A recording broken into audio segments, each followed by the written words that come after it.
Hi and welcome to this week's GMBN Tech Show. Coming up on the show, we look at some tech and trends from the Lourdes World Cup, the first round of the UCI World Cup. We've got some really cool stuff in rewind and some top mods. One of the coolest bike builds that I've seen for a long time. We've got some rad images of that prototype Intense.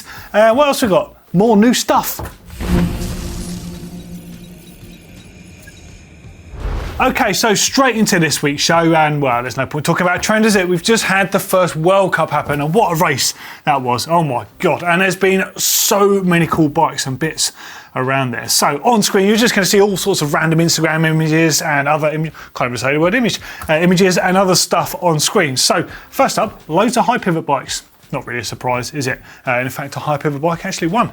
But so you obviously got a Meta Supreme from Commensale there. Super fast bike. Trek Session GT Fury. There was that Cube prototype that Danny Hart has been riding and racing, obviously, with the MX wheels on there. So he's running the small wheel on the rear, bigger wheel on the front. Mondrake have had that bolt-on idler wheel, which is kind of cool as well. So it's still, well, it's not really a high pivot bike, but they're trying to simulate the high pivot placement in terms of chain line. So wondering what they're doing with that, if it's trying to sort of make the bike squat a bit. Find out more about that, because we did speak to the Mondrake guys recently. They were a little tight-lipped at the time because they knew about the World Cup coming up, but it's not an afterthought, by the way. There's more to this design than you might think, so they're kind of letting everyone speculate about it, but we will have more of a story on that for you soon with some other images. And then also Nico Mullally. So we know famously with his Frameworks project, he's been back-to-back riding, if you like, a low pivot and a high pivot bike, and he seems to have settled somewhere in the middle. So effectively he's gone for a pivot point, which is going to look at it a bit closer a bit later. Pivot point about as high as you can get without it needing a full idler wheel. So using a large chainring, I think a 38 tooth he said, and then to offset the chain growth, you're getting basically the kickback there. He's using one of the O-chain devices. Now an O-chain device is kind of a cool thing in itself, has sort of a bit of rotation to it. So it's a spider that you mount a chainring on, has a bit of float. And I think it's 4, 6, 9 and 12 degrees, I'm going to say, that you can choose from in the terms of float that it has. So you can use that to counter the kickback. Very cool product, of course only applicable on certain bikes. There's also been a whole bunch of Enduro bikes spotted there. Well, it seems like Enduro bikes with triple clamps on. So first one, the Forbidden. So Forbidden, of course, is their first ever downhill World Cup with Conor Fearon and Magnus riding on the bikes there. But it looks like they're riding the Dreadnought. Is this a prototype hiding in plain sight? Is there a bike coming that we haven't seen yet? Or are they just riding the Enduro bike with 156mm travel on the rear? Or is it a sort of a modified version? All things to find out more about, but it does seem that there is a downhill bike coming one way or another from them. And of course, Martin Mays on the Orbea Rayon. So worth noting as well that the production version of the Rayon is not approved for twin crown forks. So this bike he's riding will almost certainly have more material on it or be designed with twin crown forks in mind. But it does look, I'm looking at the picture here, it looks just like a Rayon. It doesn't look visually any difference.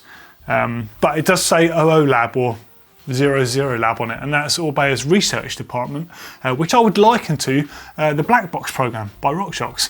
So it's working prototypes, which is a really cool concept. They're just out there and they're trying to sort of gain knowledge and do stuff and trying to work out what works best. It's not to say, oh, this is next year's bike or next year's fork in the Black Box terms.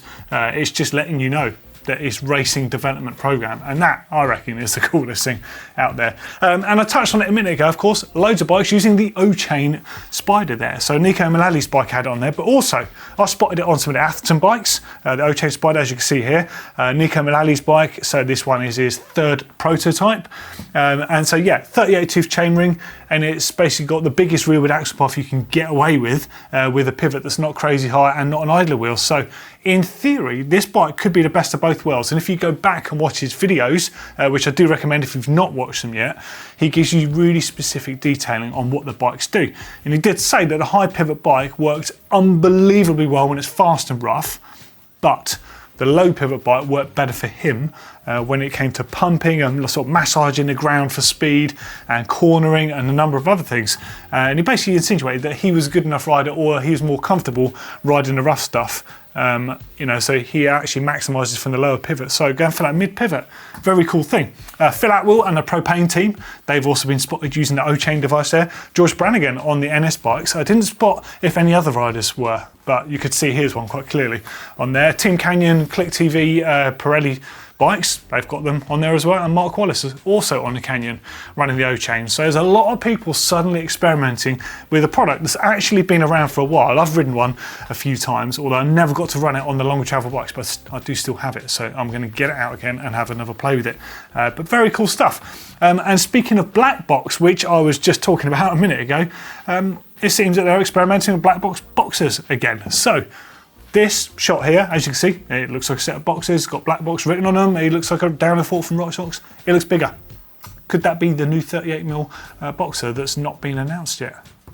It's got to be, isn't it? Well, might not be, but it certainly looks like it. And there are also some prototype TRP brakes, TRP transmission, or at least what looks like one, hard to see when it's unnamed, floating around there. There's a Giant Glory being raced by Remy Therion. Of course, Giant haven't really had a 29-inch presence, so there's something in the pipeline there. And also Adrian Daly, Enduro racer. He was racing on what looked like, well, it was a Lapierre prototype of some kind. Whether that was a prototype downhill bike of theirs or an unmarked frame badged up, not really sure, but there's something to watch for there.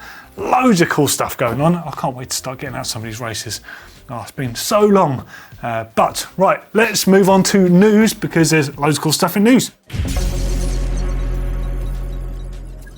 Okay, so over to news, and the first thing, I just want to share some pictures of Aaron Gwynn's prototype Intense. In fact, this could be any of the team numbers, race bikes actually, because of the fact we've got a whole bunch of images. So on screen you should be seeing this awesome looking bike.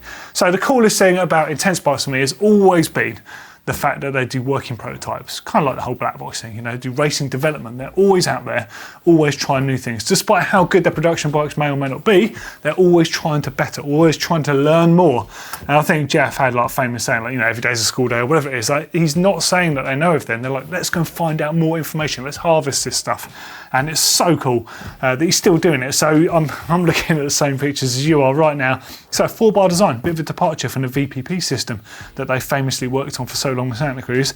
High pivot on there, as you could see. I referenced this recently in Gwynn's video, which he kindly let us use some of, with the idler wheel on there, and a very distinctive rocker. So that was what was covered up by the shroud on the bike there. That's a really unusual shape, so I'd be really interested to know how that bike rides, but man, it looks like it rides super fast. So Gwynn, Dakota Norton, Joe Breeden and Seth Sherlock have been testing and now racing their bikes, but man, what a cool looking bike.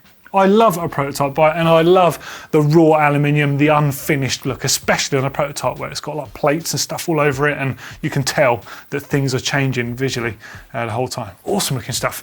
And next up in news, another downhill bike. So this one is from Orange. So this is 279 downhill bike. It's their new MX downhill bike, right? So it's an extension to the 327, which was the 27.5-inch wheel, and 329, I'm going to say? Must be 329, 29-inch wheel bike, so 279 now. Geometry is an evolution of that again, so 62-degree head angle, even bigger reach on this bike. They've increased the chainstay length as well to centralise the rider position on there. It just looks great. So Orange, I don't really know how they've done this, but they've basically made the same design work for them all these years by constantly refining things. The pivot placement, fore, aft, up, down, the chainstay length, the geometry, even the way that they make the bikes. And still, they're making bikes that work really, really well with a really simple design, which does go to say, you don't always have to have complicated pivots in that. Simplicity sometimes is going to be best. Cool stuff. Next up, EXT, so Extreme Racing Shocks. Have a look at this one on screen, posted by the Mojo crew. So it's got spherical bushings on the top, or spherical bearings. I don't know which on there. I just saw this post and thought, man, those things are really cool. I've seen those before on like racing trucks and, you know, motorbikes and other stuff, but I've not seen them too many times. I think Push with their 11.6 shock also used them. Now you think what a bushing does on a bike, some suspension designs, it doesn't really do too much. Others, it really strains them. So if there's any friction there whatsoever, you could get binding on the shock, you could get wear on the bushings and the pivot hardware. So ultimately you want to sort of remove any movement at all from the shock operation. And that is exactly what they're going to do. So everything's going to last longer and in theory work much better. Love to know what that feels like. Very cool system. Speaking of which, I need to try them. I need to try the Formula Shock. I need to try one of those EXT shocks because those stories just look fantastic. And, you know, I've felt them a few times, but never actually ridden them just to know. You know, for no particular reason, just a quest for knowledge. Always on one of those. Okay, custom bikes now. So Luca Cometti's Canyon. You must have seen this one floating around on Instagram. Oh man, this thing is nice. Kind of reminds me, I think the intention was like an old sort of pickup truck, really. Looking at the skid plate, the bash guard on the down tube there, being made from wood. Well, made from rubber probably still, but it's painted to look like wood. Oh, just the pinstriping on there. Oh man, it's so nice. Bit of a missed opportunity on the fork though, got to say. So the bike looks great. I mean, the white crown on the fork that you can see here in this shot, it looks really cool. And the fork, there's nothing wrong with it. It just means, I don't know, just like the amount of effort that's gone into the frame. Kind of thought you could have done something else with the fork there, but hey, it does make it stand out, that's for sure. Huh. And speaking of things that stand out, things that don't stand out, here's something you would never even notice if it's on a bike, but it weighs almost nothing. So hop components, they mess around with carbon. Say mess around in the nicest possible sense. They refine things and make them out of carbon. So super lightweight components, almost completely unnecessary for most human beings. But if you're looking to scrape weight from the lightest of bikes, then these guys, you want to go and look at their stuff. So there's a link at the bottom of the screen here to their Instagram page. There'll be another one in the links underneath there, if our AD team are doing their jobs properly. And well, look at it, it's carbon lockout lever for rock shocks. So it's walking away a few grams less, but grams are grams. Do you know what? I know Danger Home was famous for doing this, but I wonder how light we could go with like production stuff. I mean, I'd class this as production because you're not modifying like he does when he scrapes the paint off his bikes and that. Oh, I mean, I love what Danger Home does, but definitely get the old air intake through the teeth when you're watching his videos. But maybe we should do a lightweight thing. Not really sure. That'd be quite a challenging thing to do, I reckon. What do you think? Should we have a go at some sort of ridiculous builds like that? We wouldn't be scraping paint off though, because we'd only annoy people in the bike industry by doing that. Oh, and lastly, you must have spotted that roadie finally using the dropper post. So I'm sure some of you out there watch the Tour and watch the Giro, Tap and various other things. Now you might have seen at some point you get neutral support bikes. So the Mavic ones are quite famous, they're just yellow bikes.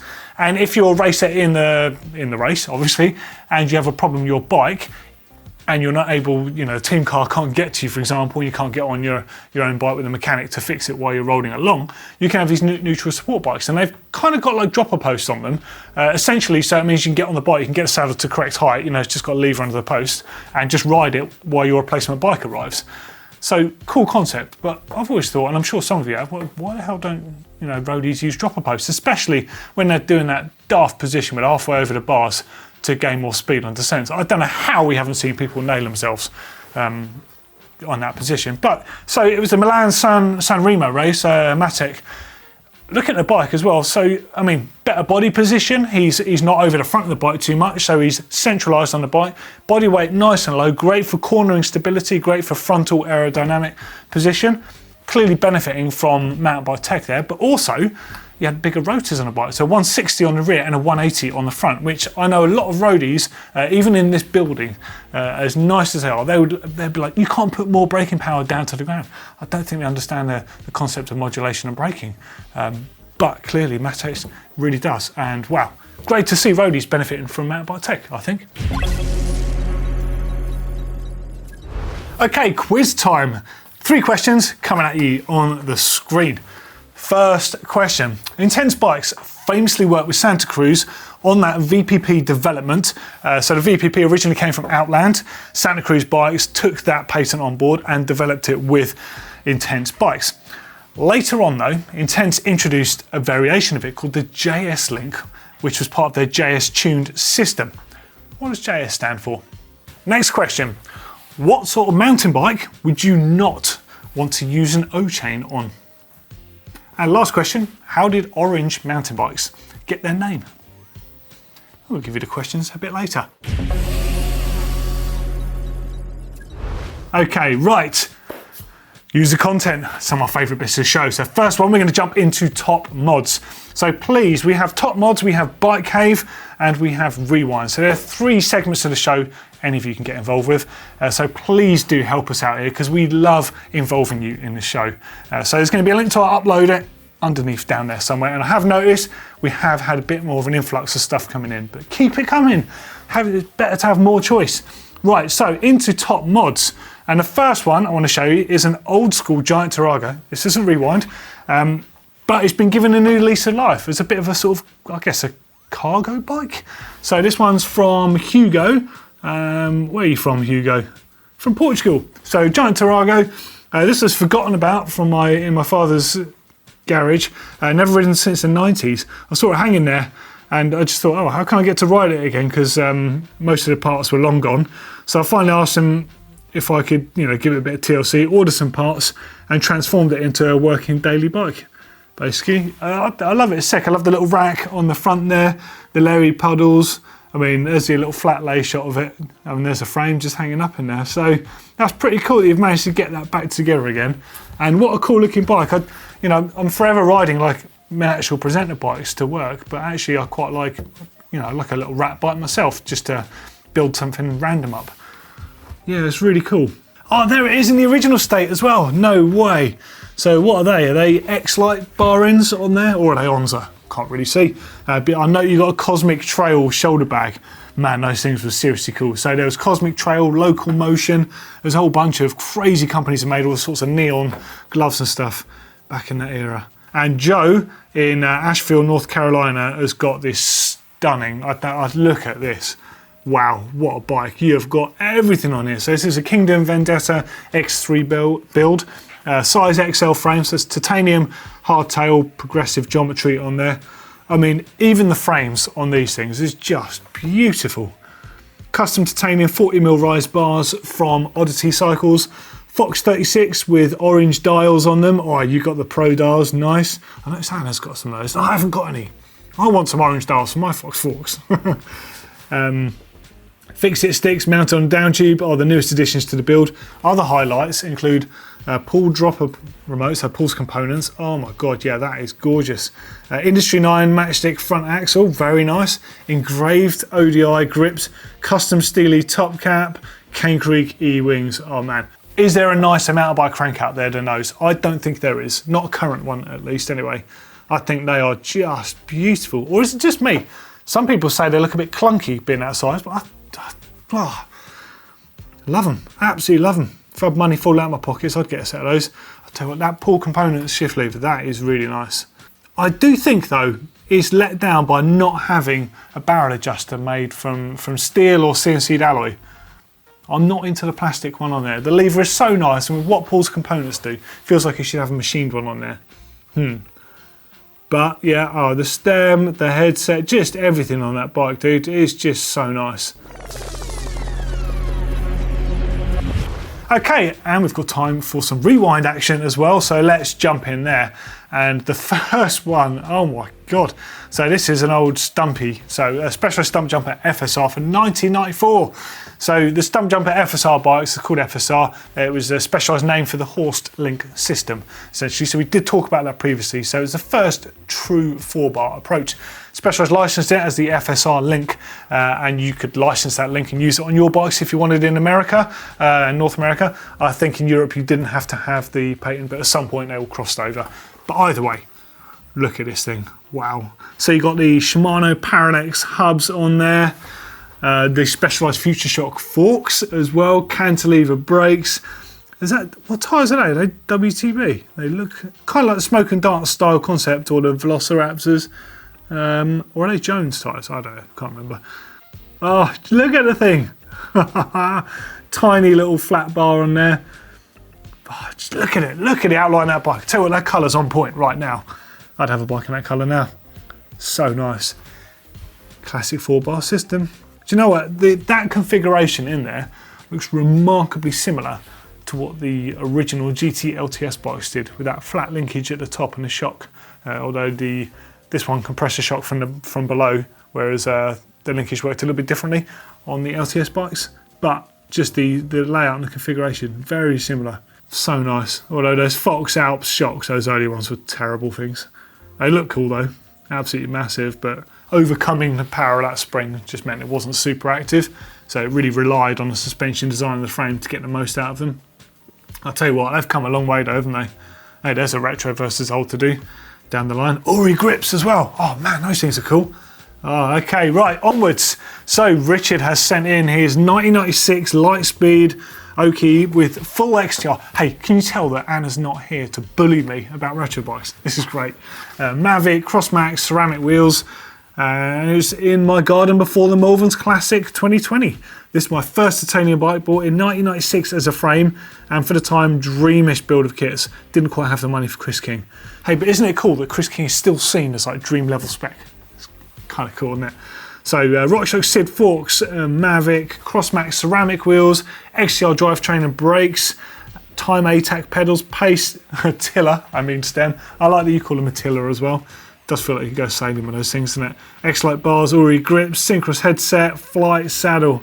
Oh, dude. And that was like my favourite ever XTR year as well. Just that dark grey is just stunning.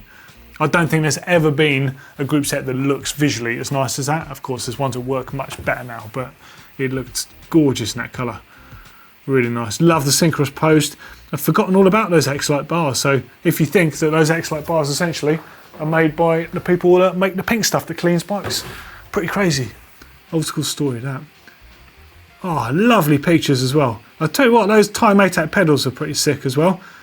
They remind me of Tomac. I've got a picture on my workshop wall of Tomac, and he's got the ATAC pedals, and he's wearing a black skin suit, and he's just absolutely ripping.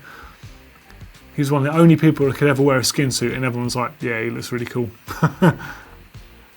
So good. Love seeing this stuff. Tell you what, I'm just going to leave you with a few more shots on screen. You don't need me ruining this, do you? No. They're just nice to see. And there's the outline of the bike.